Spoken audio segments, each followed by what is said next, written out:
자, 오늘 말씀은요, 마태복음 17장 1절부터 8절 말씀을 가지고 그늘로 덮으시고 세상으로 보내시고라는 말씀 제목으로 함께 은혜를 나누겠습니다. 사랑하는 성도 여러분, 떼약볕이 내리쬐는 한여름에 뜨거운 길을 여러분 오래 걸어보신 적 있으시죠? 온몸이 땀에 젖을 수밖에 없고 숨이 턱까지 차오릅니다. 문득 나타난 그 커다란 나무 한 그루가 우리에게 크게 기쁨이 될 수 있어요. 그렇죠? 생명과 같이. 왜 그렇습니까? 그 나무 아래에는 뭐가 있어요? 그늘이 있기 때문에 그렇습니다.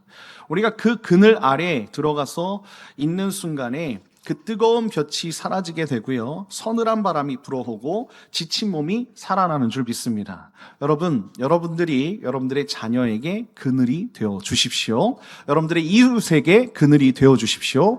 우리 주님의 몸된 교회가 이 세상에 그늘이 되어주는 그런 드리움교회 되어주길 예수님의 이름으로 축원드립니다. 여러분, 성경은요, 하나님을요 바로 이 그늘에 빗대어서 노래하는 것을 볼 수 있어요. 이사야 25장 4절 말씀을 보면요, 이렇게 말씀하고 있습니다. 중요한 말씀이니까 우리 다 같이 한번 읽어볼까요? 시작. 주는 포악자의 기세가 성벽을 치는 폭풍과 같을 때에 빈궁한 자의 요새이시며 환난당한 가난한 자의 요새이시며 폭풍 중에 피난처이시며 폭양을 피하는 그늘이 되셨사오니. 아멘. 여러분, 하나님을 뭐에 비유합니까? 그늘에 비유하고 있다는 거예요. 우리 교회가 이런 교회가 되기를 소망합니다. 하나님은 우리에게 폭양을 피하는 그늘이 되신다고 분명히 말씀하고 있어요. 세상의 떼약볕이 우리를 내리칠 때 하나님은 그 뜨거움을 막아주시는 시원한 그늘이 되어 주신다는 것입니다. 그런데요, 사랑하는 성도 여러분, 여기서 우리가 한 가지 기억해야 할 것이 있습니다. 여러분, 우리 속담에 이런 말이 있습니다. 원두막이 시원해도 내 집만 못하다. 여러분, 기억하십니까? 아무리 시원한 그늘이라 해도요, 그곳은 잠시 쉬어가는 자리이지 영원히 눌러 앉아 있을 수 있는 자리가 아니라는 것입니다. 그늘의 쉼은 다시 저 뜨거운 길을 걸어갈 힘을 얻기 위한 것이라는 것을 여러분들이 잊지 않았으면 좋겠어요. 여러분, 오늘 본문에서 하나님은 제자들을 그분의 영광의 그늘로 덮으시는 것을 볼 수 있어요. 그런데 그 덮으심은 산 위에 머물게 있게 하기 위해서 덮어주신 건가요? 아니라는 것입니다. 다시 어디로 가라? 세상으로 내려 보내기 위해서 그 그늘을 보여주신 것이지요. 자, 그렇다면 하나님은 우리를 어떻게 그늘로 덮어주시고 또 어떻게 우리를 세상으로 보내주시는지 오늘 이 본문을 통해서 함께 은혜를 나누는 시간을 가졌으면 좋겠습니다.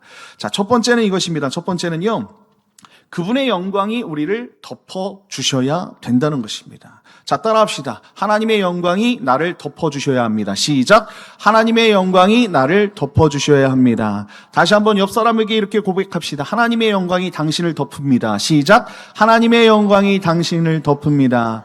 여러분, 하나님의 영광이 저와 여러분을 덮어주실 줄 믿습니다. 오늘 본문 1절, 2절만 우리 다 같이 한번 읽어보겠습니다. 시작. 엿새 후에 예수께서 베드로와 야고보와 그 형제 요한을 데리시고 따로 높은 산에 올라가셨더니 그들 앞에서 변형되사 그 얼굴이 해같이 빛나며 옷이 빛과 같이 휘어졌더라. 아멘. 예. 자, 오늘 말씀을 보니까 아주 놀랍지요. 예수님이 높은 산에서 그 모습이 변하는 것을 볼 수 있습니다. 그래서 많은 목사님들이 이것을 변화체라고 얘기도 하고 천국에서 우리가 이렇게 될 것이다 이런 얘기도 많이 하시지요. 그 얼굴이 어땠습니까? 해같이 빛났다. 그 옷이 빛과 같이 휘어졌다라고 말씀하고 있습니다. 여기서 변형되사라는 이 말에 우리가 좀 주목해 봤으면 좋겠는데요. 이 변형되사라는 말은요, 헬라어로 메타모르포호라고 되어 있습니다. 그 형태가 무엇으로 되어 있냐면 수동태로 되어 있어요. 그러니까 이 수동태가 무엇입니까? 내가 스스로 변하는 것이 아니지요. 누군가에 의해서 그렇게 변하게 된 것입니다. 곧 예수님께서 인위적으로 그 얼굴을 막 꾸미신 게 아니에요. 네, 어떤 사람은 화장을 했다 뭐 이렇게 얘기할 수도 있는데 그런 게 아니라는 것입니다. 본래 우리 예수님 안에 감추어 있던 그분의 영광이 성부 하나님의 뜻 안에서 지금 이 말씀, 이 장소에서 지금 그 순간 드러나게 된 것이에요. 아멘이십니까? 예수님의 얼굴은 원래 환하세요. 그런데 감추어져 있는 거죠. 세상에 있으실 때에. 이 영광은요, 사람이 만들어낸 것이 절대로 아닙니다. 하나님이 친히 열어주신 것이지요. 여러분, 이 장면을 보면 우리는 한 사람을 떠올리게 됩니다. 바로 모세예요, 모세. 모세 기억하시지요? 모세가 시내산에서 하나님을 만나고 내려왔을 때 어땠습니까? 그 얼굴이 광채가 빛났다라고 말씀하고 있지 않습니까? 출애굽기 34장 29절입니다. 우리 다 같이 한번 읽어보겠습니다. 중요하니까 시작. 모세가 그 증거의 두 판을 모세의 손에 들고 시내산에서 내려오니 그 산에서 내려올 때에 모세는 자기가 여호와와 말하였으므로 말미암아 얼굴 꺼풀에 광채가 나나 깨닫지 못하였더라. 아멘. 예, 모세도 몰랐어요, 광채가 나는지. 예, 그래서 저와 여러분은 항상 그리스도의 빛으로 비춰지는 광채가 환한 얼굴이 되었으면 좋겠습니다. 아멘. 모세의 얼굴이 그렇게 광채가 빛났다는 거예요. 그런데 그 광채가 어디서 오는 거예요? 모세는요, 스스로 빛낼 수 없기 때문에 하나님께서 비춰주시는 거예요. 마치 달이 어떻게 빛납니까? 해를 통해서 비춰지듯이, 거울이 반사체처럼 비춰지듯이 그렇게 비춰진 거예요. 하나님과 말하였으므로 곧 하나님의 영광이 그의 얼굴에 반사가 된 것입니다. 여러분, 그런데 우리 예수님은 모세와 좀 다르세요. 모세는 하나님의 영광을 반사한 것이지만 예수님은 그 영광을 스스로 발하실 수 있는 분이시겠죠. 왜 그렇습니까? 하나님은 곧 예수님이기 때문에 그렇습니다. 제가 어제 이런 얘기를 했어요, 초등부 아이들한테. 하나님은 곧 예수님이다. 그랬더니 애들은 그냥 믿어요, 믿어. 여러분들 믿으시길 예수님의 이름으로 축원드립니다. 진리는 예수님이시고 말씀은 예수님이시고 하나님은 곧 예수님이십니다. 여러분, 오늘 변화산의 예수님은 모세와 달랐다는 거예요. 모세와 다릅니다. 하나님이시기 때문에 그래요. 그 얼굴이 해같이 빛났다고 말씀하고 있지 않습니까? 그러니까 빛의 근원이 되신 거예요. 여기서 우리가 한 가지 은혜를 붙들어야 할 것이 있습니다. 여러분, 사진을 찍어본 분이 계실 거예요. 사진이 어떻게 찍힙니까? 빛이 있어야 잘 찍힙니다. 그렇죠? 어두운 방에서는 아무리 좋은 카메라를 들이대도 상이 맺히지 않죠. 오직 빛에 노출되었을 때 비로소 그 형상이 또렷하게 새겨지는 것입니다. 우리의 영혼도 똑같다는 거예요. 우리가 예수 그리스도의 형상을 닮아가는 길은요, 내가 애써서 나를 인위적으로 꾸미는 것이 아닙니다. 요즘 친구들 보면 열심히 꾸미잖아요. 제가 어제 초등부 친구들하고 수영을 막 하고 있는데 자매들이 수영하고 있는데도 얼굴에 환하게 비추는 그 화장이 되어 있더라고요. 반짝반짝 빛나는. 놀랍습니다. 네, 되게 놀랐어요. 여러분, 우리는 그렇게 화장하지 않아도 예수님의 빛으로 바라는 저와 여러분 되시길 예수님의 이름으로 축원드립니다. 그리스도의 영광의 빛이 나를 드러내는 거예요. 그 빛이 노출될 때 비로소 그분의 형상이 내 안에 새겨지는 줄 믿습니다. 여러분, 성경은 이 진리를 이렇게 증거하고 있습니다. 고린도후서 3장 18절에 보니까 이렇게 말씀하고 있어요. 우리가 다 수건을 벗은 얼굴로 거울을 보는 것 같이 주의 영광을 보매 그와 같은 형상으로 변하여 영광에서 영광에 이르니 곧 주의 영으로 말미암음이니라. 아멘. 그렇습니다.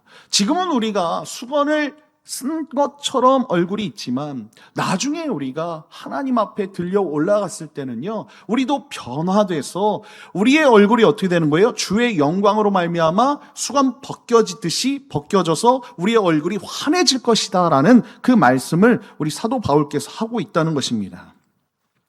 우리가 주의 영광을 바라보면 우리도 그와 같은 형상으로 변화될 줄 믿습니다. 여러분, 여기서 고린도후서에서 나타난 이 변화되다라는 이 말과 예수님이 변형되사라는 말은 똑같은 말로 쓰여져 있어요.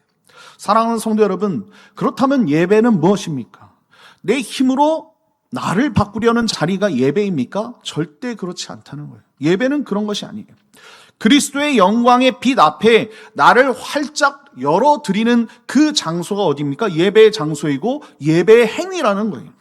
그 빛이 노출될 때 하나님이 친히 나를 어떻게 하는 것입니까? 변화시켜 주시는 것 아니겠습니까? 예배의 자리에서 주의 영광의 그 빛 앞에서 나를 온전히 열어드리는 거예요. 있는 모습 그대로, 죄인된 모습 그대로 열어드리는 것입니다. 그러면 우리 주님께서 우리 주님을 닮아갈 수 있는 그 형상으로 우리를 어떻게 해주시는 거예요? 만들어 가시는 거예요. 변화시켜 주시는 거예요. 여러분, 이 예배를 통해서 예수님을 닮아가시길 예수님의 이름으로 축원드립니다. 우리가 정말로 하나님 앞에 예배할 때 우리가 도움을 받아야 할 것 무엇입니까? 주님, 나를 드리니 나를 예수님처럼 변화시켜 주시옵소서. 내가 스스로 빛을 발할 수 없으니 예수님의 형상을 닮아가게 하시고 예수님의 얼굴이 내 얼굴이 되게 하여 주시옵소서라고 그렇게 고백해서 정말로 여러분들의 얼굴을 보고 세상 사람들이 하나님을 알고 여러분들의 자녀들이 여러분들을 본을 받는 저와 여러분 다 되시길 예수님의 이름으로 축원드립니다. 자, 그런데 이렇게 영광의 빛으로 우리를 덮으신 하나님께서 그 덮으심 속에서 우리에게 무엇을 원하시느냐라는 것입니다. 자, 두 번째는 이것입니다. 두 번째는요, 그 그늘 아래에서 그의 음성을 들으라는 거예요. 자, 오늘 말씀을 보겠습니다. 오늘 말씀 4절과 5절 제가 읽어보겠습니다. 베드로가 예수께 여쭈어 이르되 주여 우리가 여기 있는 것이 좋사오니 만일 주께서 원하시면 내가 여기서 초막셋을 짓되 하나는 주님을 위하여 하나는 모세를 위하여 하나는 엘리야를 위하여 하리이다.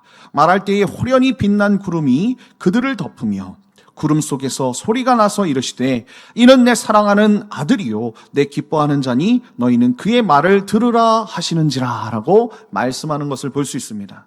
여러분, 놀라운 영광의 그 광경 앞에서 수제자였던 베드로가 지금 어떻게 반응하고 있습니까? 4절을 보니까 뭐라고 얘기하고 있어요? 우리가 여기 있는 것이 너무나도 좋습니다라고 그렇게 고백하는 거예요. 그리고 뭐라고 얘기합니까? 무엇을 짓겠다고? 초막셋을 짓겠다는 거예요. 이 순간이 너무나도 좋았던 것입니다. 그 영광, 그 감격, 이 황홀한 순간을 붙들고 여기 눌러 앉고 싶은 거예요. 여러분들도 다 아시죠? 예수님을 만났던 그 첫사랑의 그 기억이 여러분들 안에 있을 것입니다. 예배할 때 너무나도 즐겁잖아요. 세상에 나아가는 것보다 이 교회에서 하나님을 예배하고 찬양하고 기도하는 것이 너무나도 좋잖아요. 그래서 내가 날마다 교회에 있었으면 좋겠다라고 생각하신 분들이 분명히 있을 것입니다. 그런데 여러분, 이 베드로의 마음이 우리의 마음이었다는 것입니다. 사람은요, 누구나 기쁨의 절정, 그 감격의 감정에서 그 순간을 우리가 붙들고 싶어 하는 거예요. 여러분, 좋은 순간이 지나가는 것이 아쉬워서 그 자리에 멈추고 싶어 하는 마음이 우리 가운데 있다는 거예요. 그런데 10년이고 20년이고 자라지 않고 계속 그 모습이면 어떨까요? 제 마음이 편할까요? 그러지 않겠죠? 아마 여러분들 아실 거예요. 부모님이 왜 시집 안 가니? 왜 장가 안 가니? 왜 이거 안 하니? 그 나이가 되면 그 일들을 해야 되는 게 사람이라는 것입니다. 그렇죠? 네. 아무리 우리가 그 순간에 감격이 있을지라도 내 자녀가 성장하는 모습을 보면서 또 다른 기쁨을 우리가 얻을 수 있다는 거예요. 은혜의 자리도 그러합니다. 뜨거운 은혜를 받으면 그 감격의 자리에서 초막을 짓고 우리가 머물고 싶은 것이 우리의 본능이라는 거예요. 그러나 여러분, 하나님은 베드로의 그 말을 받지 않으셨어요. 오늘 5절을 한번 볼까요? 5절을 보니까 베드로가 그 말을 하고 있을 때에 호련히 빛난 구름이 그들을 덮으며 라고 얘기하면서 하나님께서 친히 말씀하시는 것을 볼 수 있습니다. 뭐라고 얘기하세요? 이는 내 사랑하는 아들이요 내 기뻐하는 자니 너희는 그 말을 들으라 하시는지라 라고 말씀하고 있습니다. 여러분, 5절에서 덮으며라는 이 말은요, 헬라어로 에피스키아조라고 쓰여져 있습니다. 그런데 이 말의 뿌리가 무엇인 줄 아십니까? 바로 그늘을 뜻하는 스키아라는 말에서 유래가 되었습니다. 곧 이 말은 무엇이냐면요, 그늘을 들이우다, 그늘로 감싸다라는 말입니다. 그렇다면 이 구름이 어떤 구름일까요? 그냥 먹구름이 아니에요. 자, 오늘 본문은 이 구름이 어땠다? 빛난 구름이었다라고 말씀하고 있어요. 곧 하나님의 영광이 깃든 그런 빛나는 구름이었다는 것입니다. 여러분, 이 본문을 직역하면 이렇습니다. 하나님의 영광의 구름이 그들 위에 그늘을 드리웠다라는 뜻이에요. 사랑하는 성도 여러분, 여기에 은혜가 있습니다. 하나님의 영광은요, 본래 너무나도 눈이 부셔서요, 그 온전한 광채를 사람이 그대로 보면 살 수 있습니까? 살 수 없습니까? 살 수 없는 거예요. 그래서 하나님은 시내산에서도 모세를 반석 틈에 두시고 그 손으로 모세를 덮으신 뒤에 지나가셨어요. 오늘도 마찬가지입니다. 하나님은 그 눈부신 영광을 우리가 견딜 수 있도록 어떻게 하신 거예요? 부드럽게 낮춰서 구름으로, 빛난 구름으로 낮춰서 그늘로 감싸 주시는 것입니다. 곧 하나님께서 우리를 영광의 그늘로 덮으신 것은요, 우리를 압도하시는 것이 아니라 우리를 품어주시는 줄 믿습니다. 심판이 아니라 보호라는 거예요. 여러분, 우리 교회도 그늘이 드리운, 그렇죠? 주님의 날개 그늘이 드리운 교회 아닙니까? 우리 교회 안에 심판이 아니라 품어주는 그런 하나님의 사람들이 넘쳐나길 예수님의 이름으로 축원드립니다. 그 눈부신 영광조차 우리를 살리시려고 그늘로 낮추어서 다가온 사랑이 그 사랑이라는 거예요. 이것이 바로 우리를 주의 날개 그늘 아래 품으시는 하나님의 마음인 줄 믿습니다. 여러분, 하나님이 그 영광의 그늘로 우리를 덮으신 것은요, 그저 그 그늘의 아늑함을 즐기라고 초막 3개를 짓고 거기에서 있으라고 그렇게 우리에게 그늘을 드리워 주신 것이 아니에요.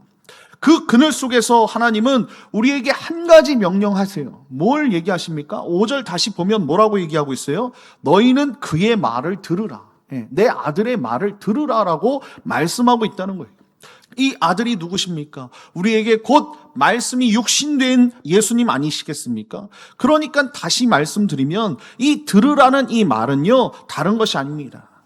하나님의 말씀, 예수 그리스도의 말씀을 들으라는 거예요. 여러분, 이 들으다라는 이 헬라어는요, 한 번 듣고 마는 것이 아니에요. 계속해서 늘 들으라라고 쓰여져 있어요. 곧 산 위에서 예배 가운데 한 번 감격하고 마는 것이 아니라 산을 내려가도 우리가 예배 후에 우리가 세상 가운데 나아가도 예수님의 음성이 우리를 계속해서 지배하고 다스리고 통치해야 된다는 거예요.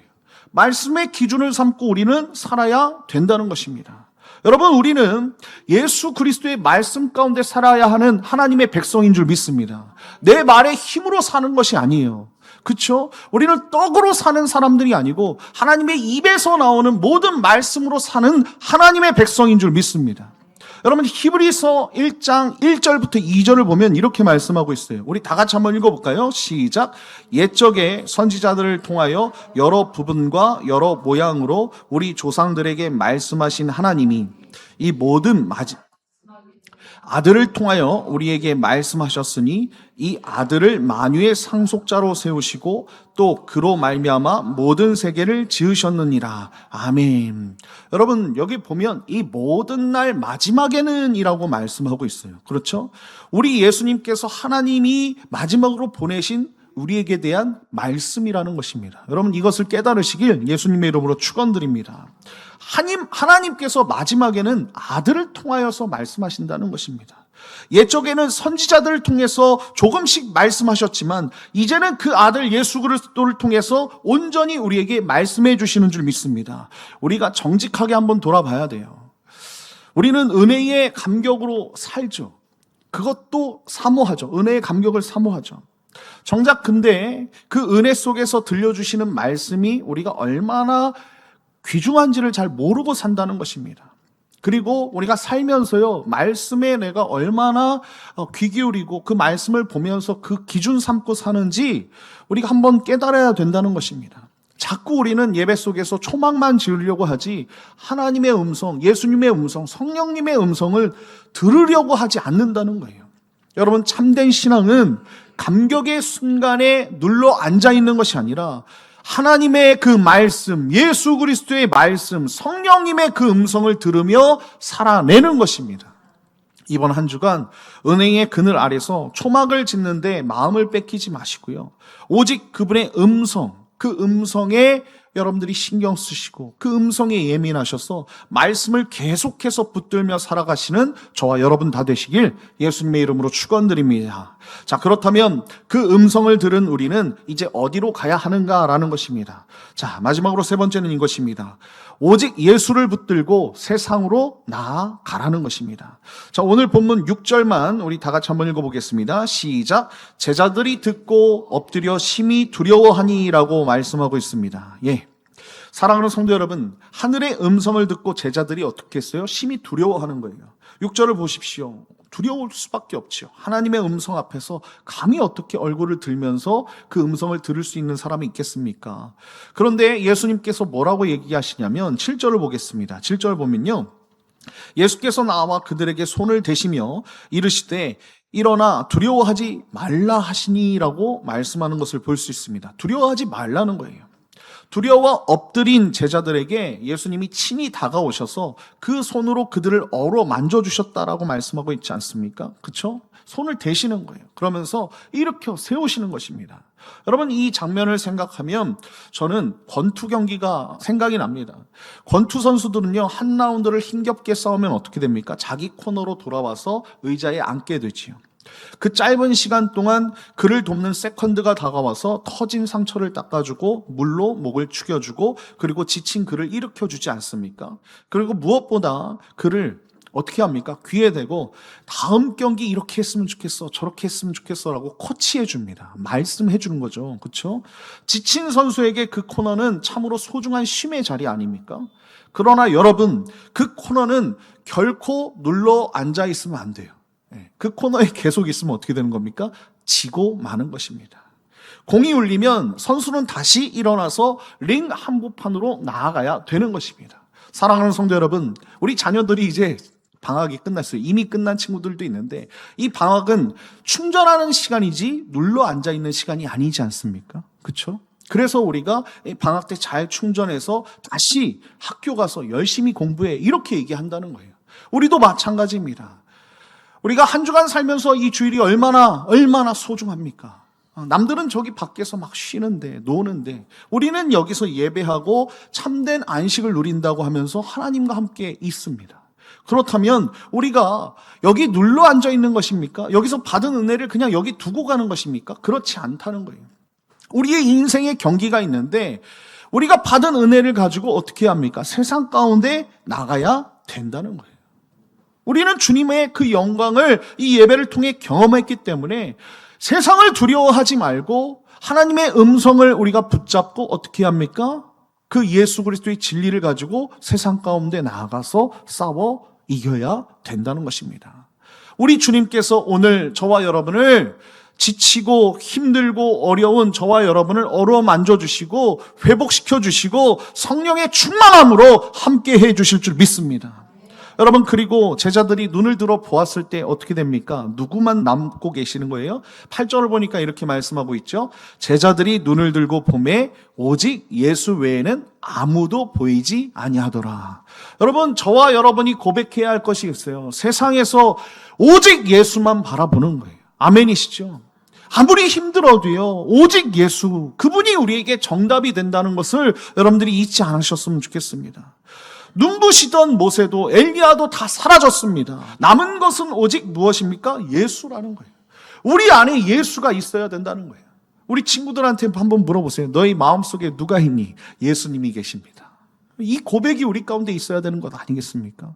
여러분들의 마음 가운데 두려움이 있는 것이 아니라, 포기가 있는 것이 아니라, 실패가 있는 것이 아니라, 낭망이 있는 것이 아니라 예수 그리스도, 그분 한 분이면 만족합니다. 내가 그분 한 분만으로 살겠습니다. 여러분, 이것이 참 중요하지 않습니까? 우리가 세상에서 내려갔을 때 내 힘으로 어떻게 싸웁니까? 내가 자체 발광할 수 있는 사람이 아니잖아요. 그렇죠? 우리가 붙들어야 할 것, 우리가 하나님 앞에 정말 붙들고 서야 할 것, 예수님밖에 없다는 것입니다. 예수님 외에는 정답이 없어요. 모세와 엘리야 같은 그 위대한 이름이 아니라는 것입니다. 세상의 것이 아니라는 것입니다. 오직 예수 한 분뿐이라는 것을 여러분들이 잊지 않았으면 좋겠습니다. 우리가 세상에서 가장 붙들어야 할 것, 예수님. 지금의 이 영광 가운데, 이 예배의 이 영광 가운데 우리가 눌러 앉지 않고, 우리가 그 받은 그 은혜를 예배당 안에서만 머무르지 말고 세상의 저 아픔의 자리로 나아가는 거예요. 그래서 우리도 예수님처럼 손을 얼어 만져주면서 저들에게 오직 예수 안에 평안이 있다. 예수 안에 승리가 있다. 예수께서 너의 아픔을 만져주실 것이다 라고 고백하고 우리가 선포할 수 있는 하나님의 백성들이 되었으면 좋겠습니다. 이 한 주 산 위에 은혜를 붙들되 그 자리에 주저앉지 말고 오직 예수 그분만을 우리가 붙들며 세상에 정말로 하나님의 평안을 전하는 저와 여러분 다 되시길 예수님의 이름으로 축원드립니다. 결론입니다. 사랑하는 성도 여러분, 오늘 우리가 함께 나눈 말씀을 정리합니다. 하나님은 변화산에서 제자들을 그분의 영광으로 덮어주십니다. 그리고 그 그늘 속에서 그 말을 들으라. 예수님의 말을 들으라고 말씀하셨어요. 마침내 오직 예수님 한 분만 남게 되고 그들을 다시 산 아래 세상으로 보내시는 것을 볼 수 있습니다. 곧 하나님께서 우리를 그늘로 덮으시고 세상으로 보내시는 것이지요. 우리 교회의 정체성 아니겠습니까? 여러분, 항구에 정박한 배를 한번 생각해 보세요. 배는 항구에서 쉬기도 하고 부서진 곳을 고치기도 하고 그리고 뭐 합니까? 다음 항해를 준비하면서 물자를 나르기도 합니다. 정말로 항구는요, 배에게 필요한 것이지요. 그런데요, 배가 지어진 목적은 항구에 머무는 것입니까? 절대 그렇지 않다는 것입니다. 배는 바다를 향해 지어진 사명이 있다는 거예요. 항구에만 머무는 배는요, 아무리 안전해 보여도 그 배의 사명을 잃어버린 것이지요. 우리도 그러합니다. 우리가 예배 가운데 하나님 앞에 정말 은혜를 사슴이, 정말 목마른 사슴이 물을 갈급하듯 정말로 하나님 앞에 그 받은 은혜를 헛되이 여기지 않고 그렇게 받았으면 좋겠어요. 그리고 그렇게 받고 그 은혜 가운데 우리가 참으로 필요한 쉼과 회복을 우리가 해 나가면서 이제는 하나님께서 우리에게 말씀하신 예수 그리스도의 말을 들으라고 하잖아요. 그렇죠? 우리가 그 음성 붙잡고 그 말씀 붙잡고 다시 저 세상의 바다로 보내어지기를 소망합니다. 성경은 분명 우리에게 증인이 되라고 말씀하고 있지 않습니까? 우리 마지막으로 한번 읽었으면 좋겠습니다. 사도행전 1장 8절입니다. 시작. 오직 성령이 너희에게 임하시면 너희가 권능을 받고 예루살렘과 온 유대와 사마리아와 땅끝까지 이르러 내 증인이 되리라 하시니라. 아멘. 여러분, 우리가 이 안에서 예배의 은혜를 받았다면 이제 어떻게 살아야 합니까? 복음의 증인이 되어야 할 줄 믿습니다. 주님의 나에게 그늘 아래에서 참된 쉼과 기쁨을 누렸다면 이제 우리가 오직 예수만 바라보며 복음의 증인으로서 살아가는 저와 여러분이 되었으면 좋겠습니다. 무더운 여름이 이어지는 이 가운데 우리가 힘들 수 있죠. 어려울 수 있죠. 그러나 그럼에도 불구하고 포기하지 말고 하나님이 주신 그 은혜 우리가 붙잡으면서 예수 그리스도의 그 말씀을, 복음을 증거하는 저와 여러분 다 되시길 예수님의 이름으로 축원드립니다.